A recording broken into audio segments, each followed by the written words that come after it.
স্বয়ম্ভব মনুর তৃতীয় কন্যা প্রসূতিকে তিনি বিবাহ দিলেন দক্ষ রাজার কাছে। এখন দক্ষ রাজার কাছে বিবাহ দেওয়ার পরে দক্ষের ঔরসে প্রসূতির গর্ভে 16টি কন্যা সন্তান জন্মগ্রহণ করেছিল। তো এক এক করে সব কন্যাকে বিভিন্ন স্থানে বিবাহ দেওয়া হয়েছে। আর সবথেকে ছোট কন্যা যেটা ছিল সেটাকে তিনি বিবাহ দিলেন মহাদেবের নিকটে। মহাদেবের নিকটে বিবাহ দিয়েছেন। দক্ষের জন্ম হয়েছে ব্রহ্মার বৃদ্ধাঙ্গুর হইতে, অঙ্গুষ্টাঙ্গুর হইতে। তাই দক্ষকে তিনি এই পৃথিবীর প্রজাপতি বানাবেন, এই জন্য একটা বিশাল যজ্ঞশালার ব্যবস্থা করেছিলেন। সেই যজ্ঞটি ইলাহাবাদে মানে প্রয়াগে হয়েছিল। তো যজ্ঞ যখন শুরু হয়েছিল, তো সেই যজ্ঞতে ব্রহ্মা বিষ্ণু মহেশ্বর আদি সবাই গমন করেছিলেন, গিয়েছেন। এখন দক্ষ প্রজাপতি ভিতরে প্রবেশ করা না পর্যন্ত কার্য আরম্ভ হচ্ছে। মহাদেব মনে মনে চিন্তা করলেন, উনি কখন আসবেন আর কখন রাজসভার কার্য আরম্ভ হবে, ধর্মসভা, তা তো বলা যায় না। এতক্ষণ বসে গল্প করার চাইতে বরং আমি বিফের মালা জপ করি, তা ভালো। বিফের মালা জপ করে নেই, বরং সেটা বরং ভালো। এই জন্য তিনি ওই বসে বসে মালা জপে লেগে গেছেন। কিন্তু মালা জপ করতে গিয়ে নামের মধ্যে তিনি ডুবে গিয়ে গেছেন। যদি কেউ হরিনামের অর্থ সম্পর্কে জ্ঞান থাকে, 16 নাম 32 করে অর্থ করা জ্ঞান থাকে, তাহলে পুরা লীলাতে ডুবে যাবে। হরিনামের মধ্যে একেবারে অষ্টকালীন লীলা আছে। ওই নাম করতে করতে নামের মধ্যে লীলার মধ্যে ডুবে দেবেন।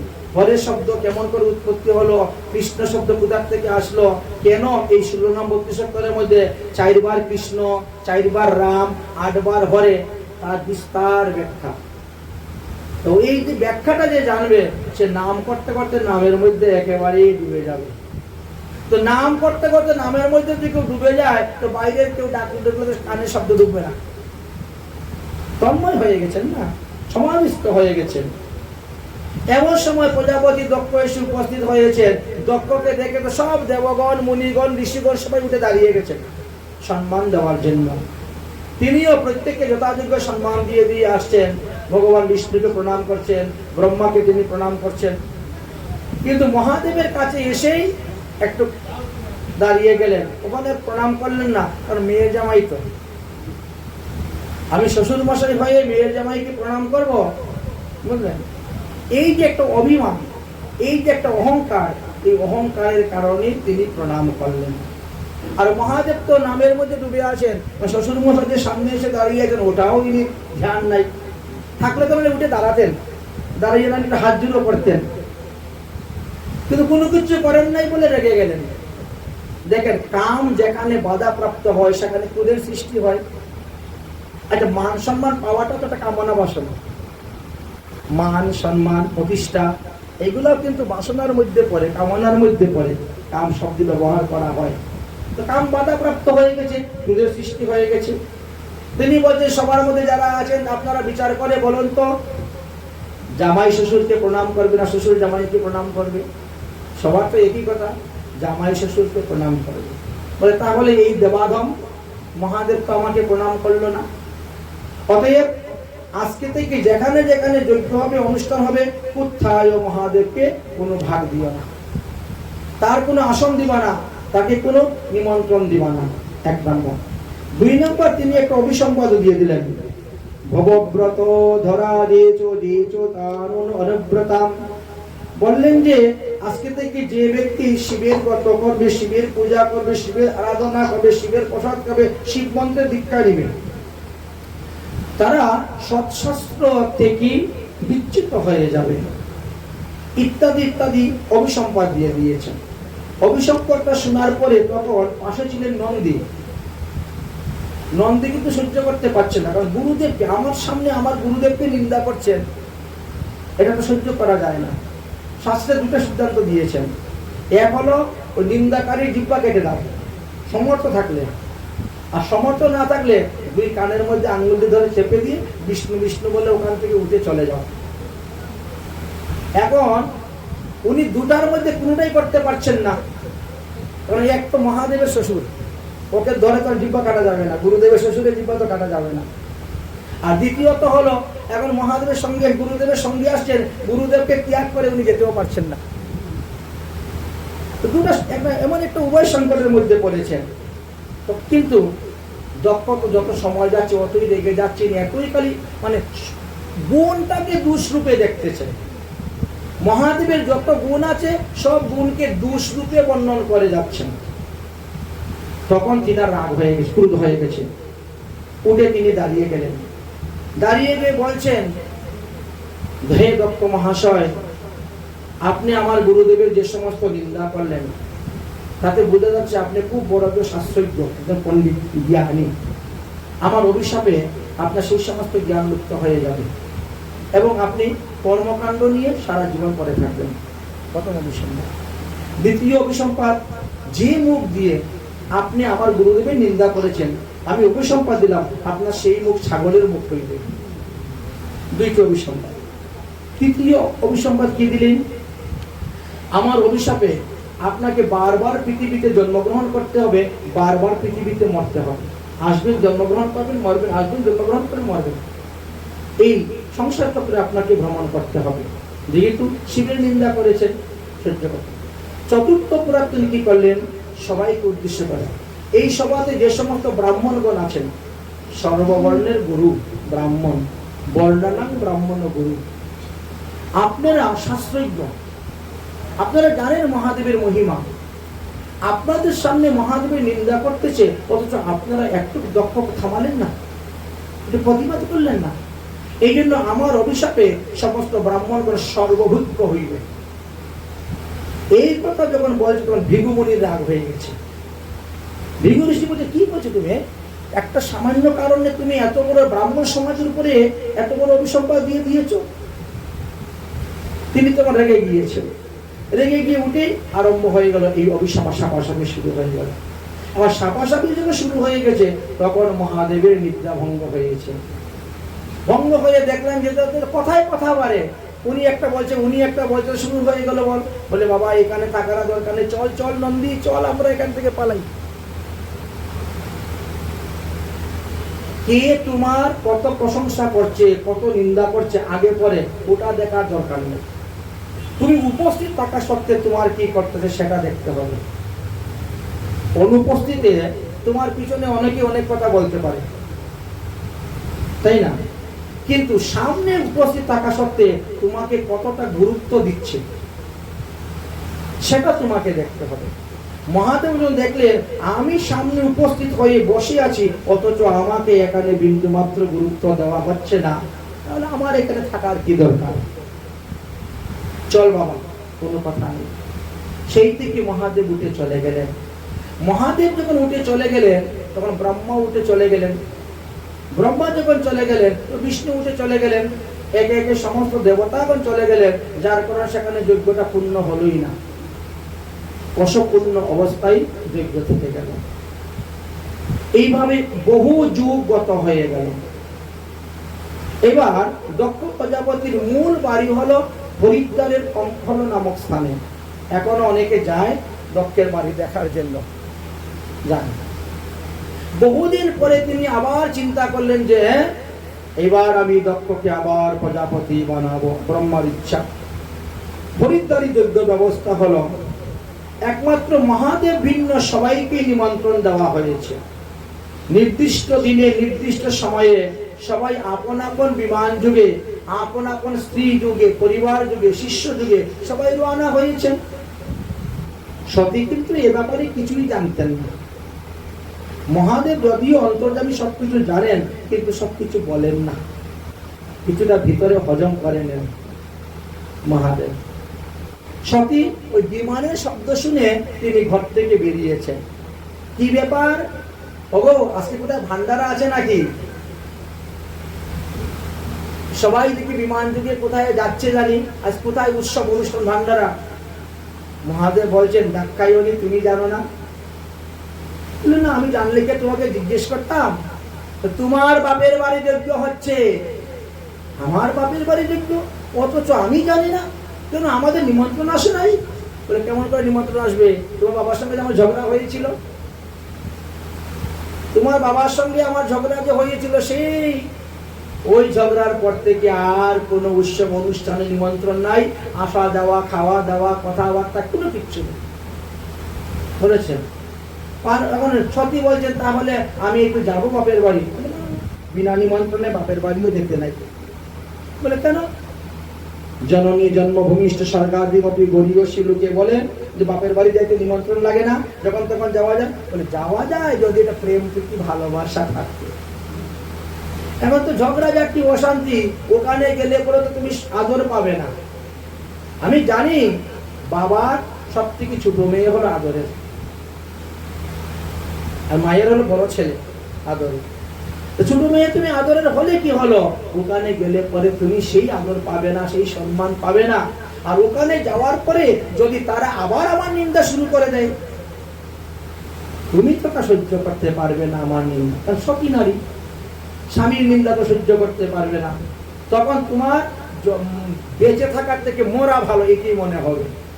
তাই বলছি তোমার ওখানে যাওয়ার দরকার নেই। বুঝিয়ে সুঝিয়ে দিয়ে মহাদেব তিনার তপস্যায় চলে গেছেন। সতীর মন আর মানছে না। এত বড় একটা অনুষ্ঠান বাপের বাড়ি হচ্ছে, আমি যাবো না, এটা হয়? তিনি চলে গেলেন। মহাদেব জ্ঞানস্থ অবস্থা দেখতে পেলেন সতী তো চলে যাচ্ছে। তাই নন্দী ভিরিঙ্গি তাল বেতাল ভূত প্রেত ডাকিনি ডাকিনি শাকিনি যারা সব ডাকলেন মহাদেব, এই তোদের মা চলে যাচ্ছে। একা একা চলে গেলে লোকে আরো বদনাম দিবে। মানুষের কাজই তো সমালোচনা করা। বলে দেখো ঝগড়া জাতি যাই হোক, মেয়েটা একা একা কৈলাস থেকে চলে আসলো, একটা লোক সঙ্গে দিতে পারলো না, বলবে না লোকে? তো মহাদেব ওই 7 পা চিন্তা করে বলছে তোরা এক কাজ কর, একটা পালকি নিয়ে যা, পালকির মধ্যে তোদেরকে মাকে বসিয়ে নিয়ে যা, আর ঢাক ঢোল বাজিয়ে ধুমধাম নাচাকুদা করে তোর মাকে নিয়ে যা। যখন নিয়ে যাচ্ছে, যেতে যখন চাচ্ছে বাধা দিলে আর হবে না। অনেক বুঝাইলাম শুনলো না, তাই কর, ঠিক আছে। নিয়ে গেলেন, প্রথমে পালকি থেকে নামলেন, মাকে প্রণাম করলেন, দিদিদেরকে সঙ্গে গোলাগুলি করলেন। তারপরে জিজ্ঞেস করছেন, ও মা বাবা কোথায়? তোমার বাবা তো মনে যজ্ঞশালার কাজে ব্যস্ত আছে, যজ্ঞশালাতে আছে। সতী যজ্ঞশালায় গিয়েছেন। যজ্ঞশালায় যাওয়ার পরে দেখতেছেন অনেক দূরে দেখা যাচ্ছে বাবাকে, প্রজাপতি দক্ষ। বাবা বাবা বলে দুবার ডাকও দিয়েছেন, কিন্তু উনি একবার তাকে চোখ ঘুরিয়ে নিয়েছেন। সতী মনে মনে চিন্তা করলো, আচ্ছা বাবা যখন দূরে আছেন, দেখি তো মহাদেবের আসনটা কোথায় আছে। ওই একটা একটা করে আসন দেখতে না যাচ্ছেন, কোথায় নেই আসন। যেতে যেতে বাবার কাছে চলে গেছেন। পিতাজি প্রণাম। বলছিলাম আপনাদের জামাতার আসনটা কোথায়? যেই বললেন এই তো শুরু হয়ে গেল। এমন ভাবে শুরু হয়ে গেল, এমন ধরনের কথা বলতে শুরু করলেন। তখন সতীর বড় দুঃখ হল। সতী বলছেন আমার এতদিন একটা গর্ব ছিল, আমি একটা বৈষ্ণবের মেয়ে, কিন্তু বাবা আজকে তোমার মুখের কথা শুনে বুঝতে পারছি তোমার মধ্যে বৈষ্ণবতা বলতে কিছুই নেই। কারণ যারা বৈষ্ণব তারা কখনো অন্যের দোষ দেখে না, অন্যের দোষ নিয়ে সমালোচনা করে না। যদি একটু গুণ পায় ওইটাকে বিস্তার করে বলে।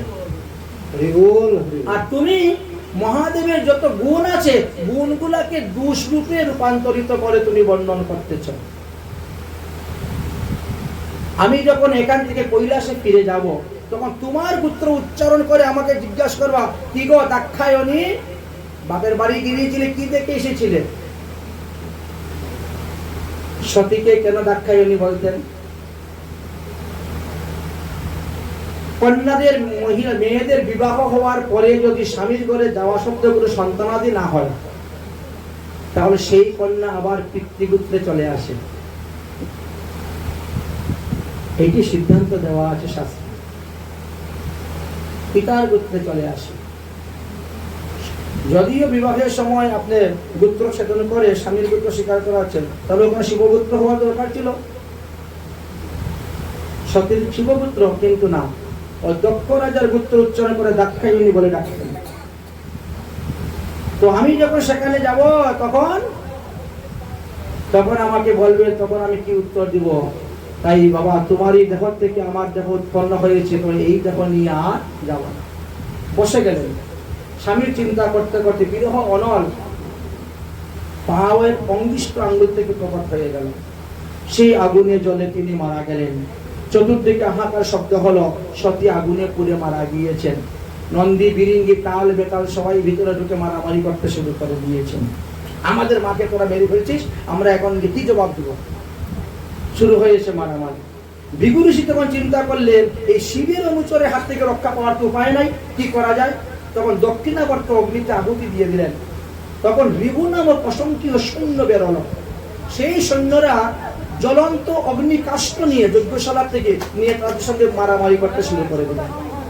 যার কারণে শিবের অনুচররা তখন মায়েরকে সেখান থেকে পালালেন। মায়েরকে যখন পালালেন, পালিয়ে গিয়ে সমস্ত ঘটনা বললেন, মহাদেব শুনলেন। তখন মহাদেব রেগে গেলেন। মাথার থেকে ছিঁড়ে একটা জটা ফেলেছেন, আর তার থেকে বীরভদ্র নামক এক মহাপুরুষ আবির্ভাব হয়েছে, দ্বিতীয় শিবের মতো নিরেখে অনুচর। বললেন, আদেশ করুন, আমাকে কেন সৃষ্টি করেছেন? বললেন, যাও দক্ষ যজ্ঞ দণ্ডবন্ধ করে দাও, এদেরকে শাস্তি না দিলে এরা ঠিক হবে না। তখন তিনি সবাইকে নিয়ে আবার এসেছেন। বীরভদ্র এমন ভাবে দৌড়তে শুরু করেছিলেন যে দিনের বেলায়ও ধুলা উড়ে অন্ধকার হয়ে গেছিল। সবাইকে নিয়ে এসেই তিনি যজ্ঞশালা সব ভেঙে দিলেন। ভূত প্রেরণা চিন্তা করলো যে যজ্ঞ চললে পরে বিপদ, আবার আগের মতন সৃষ্টি করে দিবে। এই জন্য প্রস্তাব করে যজ্ঞশালার অগ্নি বন্ধ করে দিয়েছেন। যজ্ঞশালার বাঁশ কেটে দিয়েছে, রশি কেটে দিয়েছে, সবকিছু। তখন যাকে পারে তাকে ধরে মারতে শুরু করেছেন। বীরভদ্র তো সবাইকে চিনে না। বীরভদ্র একটা একটাকে ধরে ধরে নন্দীর কাছে নিয়ে আসে। এই যে বলতো এইটা কি করেছে? আরে এ এ এ চোখ টিপা দিয়ে বলছে, আরো বলো আরো বলো। এর নাম ছিল ভগ নামক সূর্য। আমরা দেখেন না, কেউ যদি কারো নিন্দা করে আমরা একটু ইশারা দিই, ঠিক আছে, হ্যাঁ, মানে খুব আনন্দ লাগে মনের মধ্যে। তখন দেখ তা কি করা যায়, ও চোখ টিপে দিয়েছিল, ইশারা দিয়েছিল আরো বলার জন্য। দুই আঙ্গুল ঢুকে যে চোখ দুটো বের করে নিয়েছে, চোখে দেখবেও না, বলতে পারবে না। আবার যুদ্ধ করতে করতে আরেকজনকে ধরেছে, বলতো এই ইনি, বলে ইনি তো পুষ্য, পুষ্য নামক সূর্য। ইনি কি করছিল বল? বলে যখন শিবের নিন্দা করে তখন সে দাঁত বার করে খিলখিল করে হাসছিল। আমার তবু নিন্দা করে আপনি হাসছিলে, পাথর একটা দিয়ে সব দাঁতগুলা ভেঙে দিয়েছে, একটা দাঁত নেই মুখের মধ্যে। এবার ধরেছে ভৃগু ঋষিকে, বল ইনি কি করেছেন? বলে ইনি তো অভিসম্পাদ দিয়েছে, শিবব্রত ধরা দিয়েছ। তাই নাকি? ধরে এক টান দিয়ে দাড়িগুলো সব ছিঁড়ে ফেলে দিয়েছে। তিনি দৌড়ে পলায়ন করেছেন। এইভাবে করতে করতে এবার দক্ষকে ধরেছে। বলে ইনি কে? বলে ইনি তো আমাদের গুরুদেবের শ্বশুর মশাই, ইনার কারণে তো এই গন্ডগোল, এত অশান্তি, এই ঘটনা। আচ্ছা, সঙ্গে সঙ্গে যুগকাষ্টের মধ্যে মাথা ডুবিয়ে দুই টুকরা পাঠা বলির মতো বলি দিয়ে দিয়েছে, দিয়ে অগ্নির মধ্যে সোয়াহা একদম ফেলে দিয়েছে। এইভাবে লন্ডভন্ডর করে দিয়েছে। দেবতাদেরও সেই সময় অনেকের হাত ভেঙেছে, পা ভেঙেছে, মাথা ফেটেছে, এমন অবস্থা হয়েছে। অঙ্গ প্রত্যঙ্গে অনেক কিছু হয়েছে। সবাই তখন কি করলেন? ব্রহ্মার কাছে গিয়ে উপস্থিত হলেন। দেখেন, আপনার ছেলে যজ্ঞ করলো, আমাদেরকে নিমন্ত্রণ দিল সেই যজ্ঞে গিয়ে যজ্ঞের ভাগ গ্রহণ করার জন্য, আর যজ্ঞে গিয়ে তো খাওয়া দাওয়া কিছু হলো না, বরং মাইর খেয়ে আসলাম। হ্যাঁ, উত্তম মধ্যম, আর খাওয়া দাওয়া কিন্তু কিছুই কিন্তু হলো না। না দক্ষিণা পেলাম, না কাপড় চোপড় পেলাম, না খাওয়া দাওয়া পেলাম, গিয়ে মাইর খেয়ে আসতে হলো। এখন ব্রহ্মা বলছেন, দেখ, যেখানে ভগবান বিষ্ণু জানলেন সেখানে তোমরা কেন গেলে? যেখানে ভগবান বিষ্ণু যান নাই, যেখানে আমি যাই নাই, যেখানে মহাদেব যায় নাই, সেখানে তোমরা কেন আগে আগে ভান্ডারা খাওয়ার লোভে চলে গেলে? এখন যা হওয়ার হয়েছে, কি করা যাবে? বলে তাহলে আমাদের সুস্থ হওয়ার উপায় করে দাও।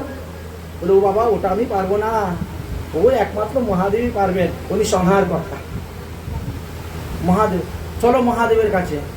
আরে বাবা, মহাদেবের কাছে আমরা যাব? ওনার তখন খুব রাগ, ওনার স্ত্রী মারা গিয়েছে, তখন নানা রকমের উৎপাত। ওনার কাছে গেলে কি আর আমরা এখন আর ওনার সঙ্গে ভালোভাবে কথা বলতে পারবো? আগের মতো সেই প্রেম প্রীতি কি আর থাকবে? আমাদের তো যেতে ভয় লাগছে, কি করা যাবে? বলে, তো চলো ভগবান বিষ্ণুর কাছে, দেখা যায় কি করা যায়। পরামর্শ করতে হবে, তো সমাধান করতে হবে। ব্রহ্মা সমস্ত দেবতাদেরকে নিয়ে বিষ্ণুর কাছে গেলেন। ভগবান বিষ্ণুর কাছে গিয়ে যখন সবকিছু বললেন, ভগবান বিষ্ণু বললেন মহাদেবের এক নাম হলো আশুতোষ। এ ক্ষণে রুষ্ট ক্ষণে তুষ্ট, এই একটু স্তুতি ভক্তি করলেই সন্তুষ্ট হয়ে যান। ওনার কিন্তু রাগ বেশিক্ষণ থাকে না, বুঝেছেন? ওই রাগ হয়েছে একটু করে নিয়েছে, দেখো এখন ঠান্ডা হয়ে যাবে। তোমরা এক কাজ করো, মহাদেবের গুণগান করে করে কৈলাসে যাও, দেখো মহাদেব শান্ত হয়ে যাবে। তার যদি প্রশংসা করো, তার যদি গুণগান গাও, তার যদি স্তুতি করো, প্রণাম করো, তাহলে যদি সন্তুষ্ট প্রসন্ন, রাগ তো আর থাকবে না। তখন তিনি বললে পরেই তোমাদের রোগ মুক্ত হয়ে যাবে। তখন সমস্ত দেবতারা মহাদেবের গুণগান করতে করতে কৈলাসে রওনা হয়েছেন। জয় জয় শিব শঙ্কর মহেশ্বর, জয় জয় শিব শঙ্কর মহেশ্বর, জয় জয় শিব শঙ্কর মহেশ্বর, জয় জয় শিব শঙ্কর মহেশ্বর, জয় শম্ভু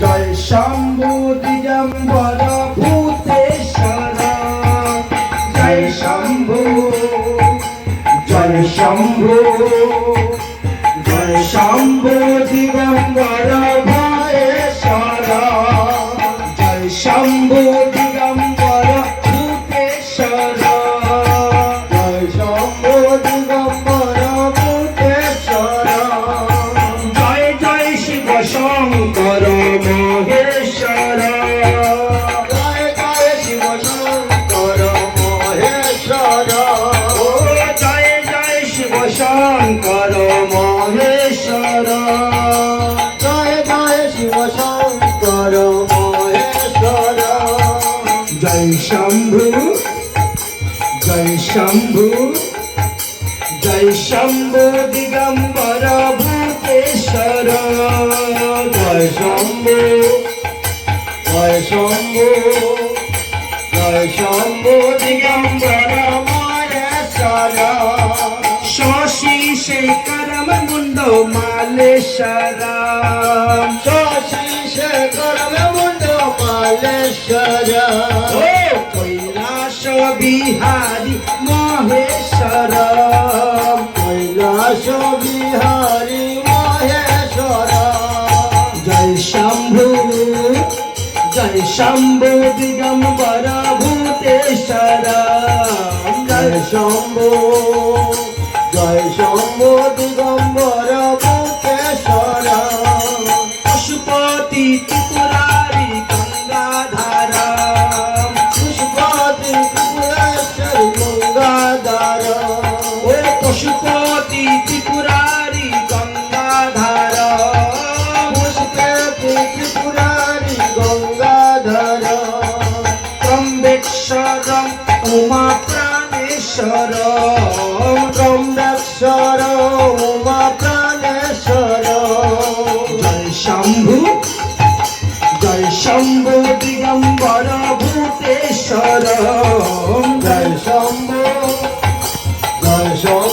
দিগম্বর ভূতেশ্বর, শম্ভু ভূতেশ্বর দিগম্বর, শম্ভু ভূতেশ্বর দিগম্বর, নীলকণ্ঠ কন্দর্প লোকেশ্বর, নীলকণ্ঠ লোকেশ্বর কন্দেশ্বর, আশুতোষ প্রভু ভালে চন্দ্রধার, আশুতোষ প্রভু ভালে চন্দ্রধার,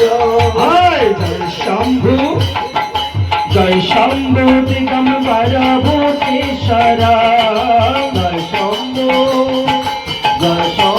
দিগম্বর ভূতেশ্বর, নাগেশ্বর মহাকালেশ্বর, নাগেশ্বর মহাকালেশ্বর, রামেশ্বর প্রভু নন্দীশ্বর, রামেশ্বর প্রভু নন্দীশ্বর, ও কামেশ্বর প্রভু ভূপেশ্বর, কামেশ্বর প্রভু প্রভু ভূতেশ্বর, ভূতেশ্বরম প্রভু টকলেশ্বর, ভূতেশ্বর প্রভু টকলেশ্বর, যমেশ্বরম প্রভু কুণ্ডেশ্বর, রামেশ্বর প্রভু কুণ্ডেশ্বর, ও পনখণ্ডী মহাদেব ভম ভম ভম, কণ্ডী মহাদেব ভম ভম ভম, ওম নমঃ শিবায়, ওম নমঃ শিবায়, ওম নমঃ শিবায়, ওম নমঃ শিবায়, ওম নমঃ শিবায়, ওম নমঃ শিবায়, ওম নমঃ শিবায়, ওম নমঃ শিবায়।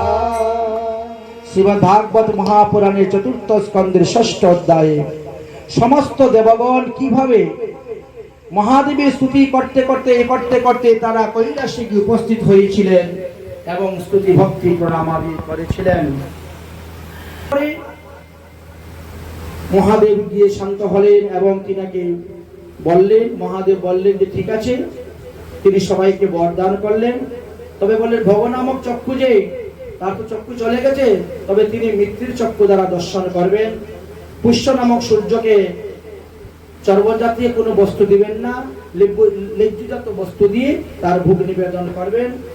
আর বললেন উত্তর দিকে শুয়ে আছে যদি কোনো প্রাণী থাকে তো তার দাড়ি এনে বিগুরিশি গায়ে লাগিয়ে দাও এবং তার মস্তক এনে ওই দক্ষ প্রজাপতির গলায় লাগালে পরে সুস্থ হবে। যাই হোক, এইভাবে করে সমস্যার সমাধান হলো, পুনরায় যজ্ঞ সম্পূর্ণ হল।